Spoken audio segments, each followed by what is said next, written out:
Hello, my name is Kathy, and I'm going to talk about the harp and a little bit about the teaching course I will be giving in upcoming videos. But first I want to tell you about my musical evolution from piano to the folk harp. I trained to become a concert pianist, but I did not give any thought at all to the practical aspect of this life goal. I was always an outdoorsy type of person in my youth who loved to camp and hike out in the wilderness, and I found it very difficult to strap a 700-pound old upright piano on my back and hike through the wilderness.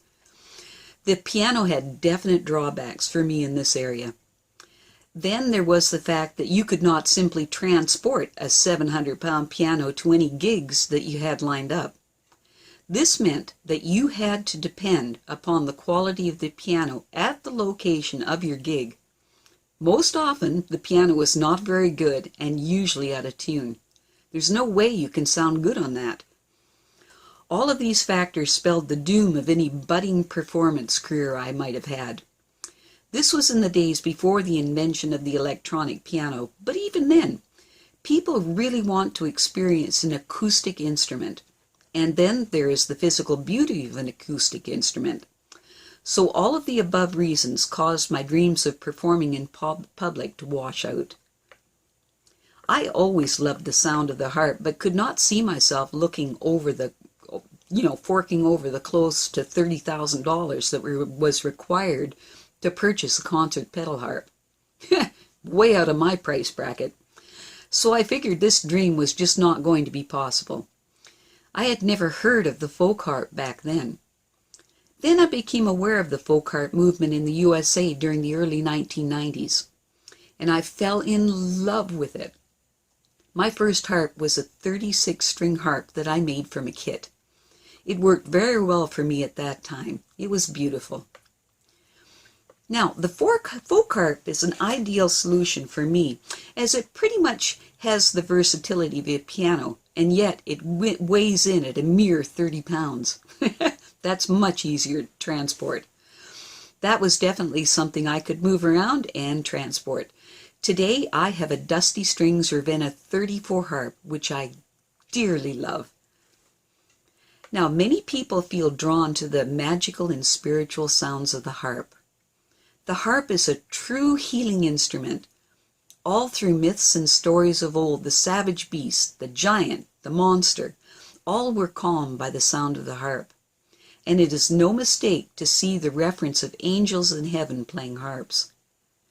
When you play the harp, these soothing vibrations are transmitted from the harp into your body via the vibrating strings that cause the soundboard to vibrate, which in turn causes the body of the harp to vibrate. And then these healing vibrations enter your own body to produce this wonderful healing effect. It really is an incredible experience to play the harp, even if it's just something as simple as exercises. The harp is one of the oldest stringed instruments in the world. Bow harps originated in many areas of the world from as early as 3000 BC. Bow harps do not have a pillar. They are instead held together by the tension of the strings themselves. Now, the first main improvement of the harp was the addition of a rigid pillar, making a triangle frame for the strings, making it look much more like a modern-day harp. In Ireland, the earliest mention of the harp is 541 BC, where the harp was made of willow. The ancient Celtic harps used in Ireland and Scotland were strung with combinations of brass and steel wire, and even possibly silver. The sound boxes were carved from a single piece of wood. Gradually, with the coming of Christianity, the Viking invasions, and the social disruptions and feuding in the British Isles, the presence of the harp became diminished. In the 10th century, Brian Boru, the Irish hero and warrior king, did much to revive the harp in Ireland. During Queen Elizabeth I's reign, the Catholic landowners in Ireland were displaced by Protestant ones, and all things associated with Catholics fell into disfavor, including the harp. The harps in Europe were gut-strung and generally had narrower, shallower sound boxes built from several pieces of wood. Now, towards the 18th century, the use of the metal-strung or ancient Celtic harp had died down in Ireland. In the early 20th century, the Celtic revivals in Ireland and Scotland brought new strength to the harping there. This Celtic revival took root and flourished in the USA starting in the 60s, and gained ever-increasing momentum, and along with it came the popularity of the modern folk harp. Today's folk harp, with all of its technical advantages, such as modern sharping levers, have produced an instrument of great beauty and versatility that is becoming more and more popular as each year passes. For this teaching course, you will require either a 34 or a 36-string folk or lever harp.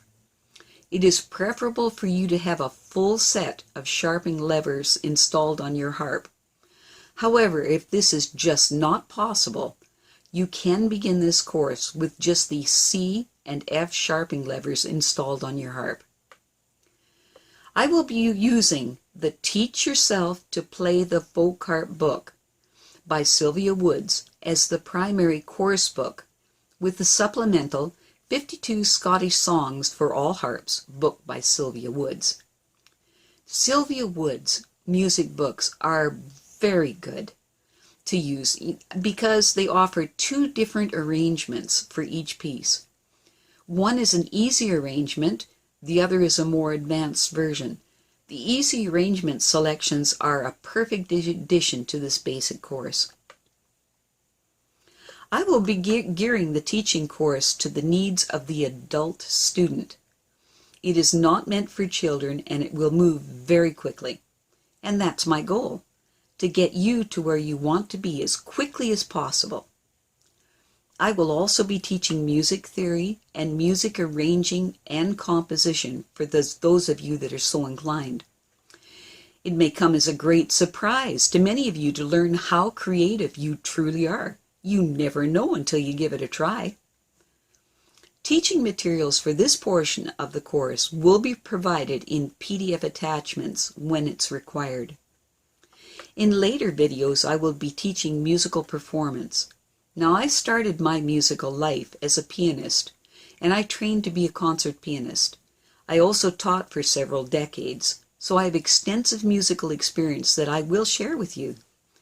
And of course, I will be teaching you how to tune and care for your harp. Hello, this is my Dusty Strings Ravenna 34 harp. As the name implies, it has 34 strings. And you'll notice that the strings have got, they're red strings, there's white strings, and there's blue strings. I will go into what that means in a future video. The strings are mounted directly into the soundboard. This is the soundboard. When you pluck a string,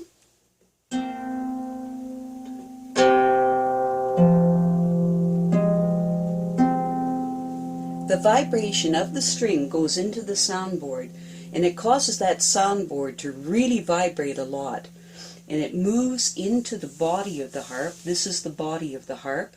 And it gets transmitted into your body when you play the harp. It's a wonderful feeling to play the harp. Now, these are the tuning pins at the very top here. The black ones, the very, very top are the tuning pins. The pins directly underneath it are called the bridge pins. And these are the sharping levers. In this particular case, these are K-Max sharping levers on my particular harp. Now, this part of the harp is called the harmonic curve. And this is the pillar of the harp. And as already mentioned, this is the body of the harp. I'm going to turn this so that you can see. See the back?